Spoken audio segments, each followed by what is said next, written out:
A flashback of a young guy watching his parents being sent to the tar pits opens the movie.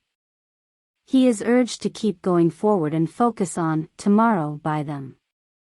Before meeting his pet sloth Belt, Guy forges his own path and records his travels while looking for the place he believes to be tomorrow.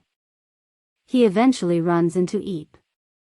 Eep briefly summarizes how everyone in her family, with the exception of her father Grug, came to love Guy.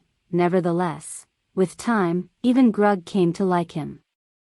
Grug, Eep, Guy, Ugga, Thunk, Gran, Sandy, and their pets Chunky and Douglas are the Croods, and they are currently rushing through a canyon to avoid kangadillos that are pursuing them. The family outruns the beasts with strength and wit before reaching safety. As the family settles in for the evening, Eep and Guy are so deeply in love that they neglect their responsibilities to the family in favor of their relationship. Guy talks to Eep about starting their own pack in Guy's envisioned future, because he is sick of sleeping in a heap with the family. They are unaware that Grug is awake and listening to the entire conversation. Grug is upset that Guy is attempting to separate Eep from him since he believes the pack should remain cohesive. Grug awakens the family in the morning and takes them to a location he's found. While it is hidden by a wall, Grug dismantles it to reveal to the family a lovely paradise filled with food and greenery. The Croods consume all of the available food until they are overstuffed. The family is subsequently caught in a trap when Grug finds a banana, which he is keen to get his hands on. Two contemporary, Cro-Magnon, humans named Phil and Hope Betterman discover them. They invite the Croods to join them after realizing that they can comprehend them and speak English. They are delighted to learn that Guy is still alive and are shocked to meet him because they knew his parents. The Bettermans take the Croods on a tour of their improved home, complete with more food, water, a shower, and plumbing.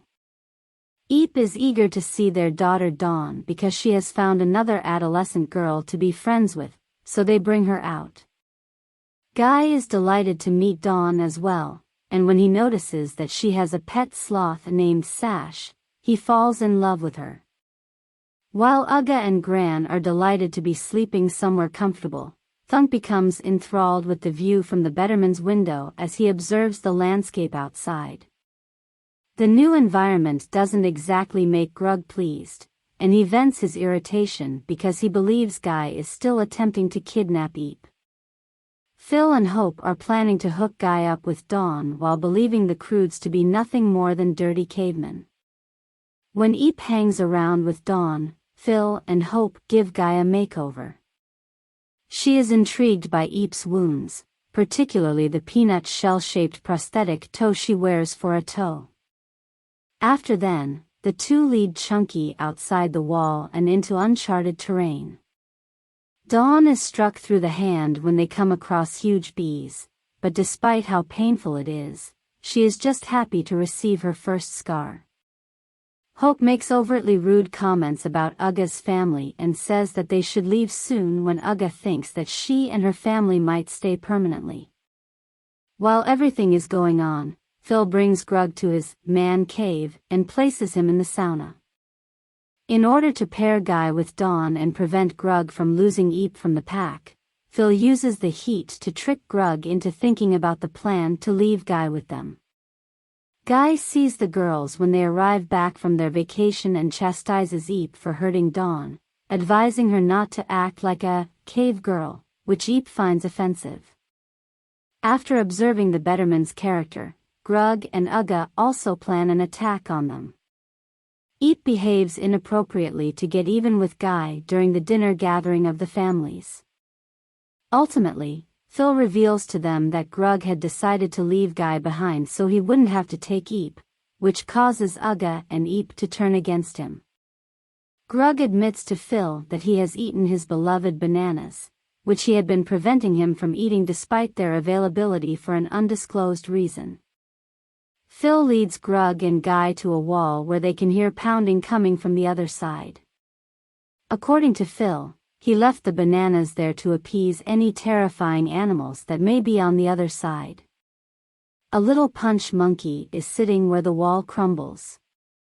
Grug chuckles before realizing that there is an entire pack of them, and the monkeys are capturing the men. When the women and Thunk learn of this, they set out to save them. Guy speaks to the oldest monkey in the punch monkey lair, who explains to him in punching terms that they kept the bananas there because they must feed a huge monster that will eat them if it is not fed bananas. The monkeys are setting the guys up as sacrifices to the monster because they caused the disaster. Chunky takes the rest of the family into perilous terrain. When Uga tries to guide them across the land, which is swarming with land sharks, Sandy tries to pick up their scent. The group falls into the river as Hope tries to lead them in a safer direction. Gran commands her hare, a living being she refers to as Wigasis, to fly off and locate the guys. Hope accuses the Croods of causing their problems, insults them, and writes them off as primitive cave people. Hope intends to flee with Dawn to find Phil on their own, but she ends up rushing into a geyser that promptly freezes and trapping her. She discovers herself in the wolf spider's den. Before Dawn realizes that the larger wolf spiders are shielding a young pup from harm, the others rush in to assist. Dawn admits that despite being harsh to them, her mother was attempting to do the same thing. Grug and Phil argue in front of the monkeys just before the men are prepared for sacrifice. They air out their problems before striking one another with low emotional blows in which they name each other lousy dads, yet they sting each other since they are aware of their shortcomings. Later that night, Hope expresses her regret for how she treated Uga and Eep. When Wigasis eventually makes a comeback, he informs Gran that the men are in the punch monkey lair. Like the fantastic tales she used to tell the kids, Grandma leads them all as the Thunder Sisters. As the huge, quilled punch monkey monster emerges to try and eat them, the monkeys disguise the men as bananas.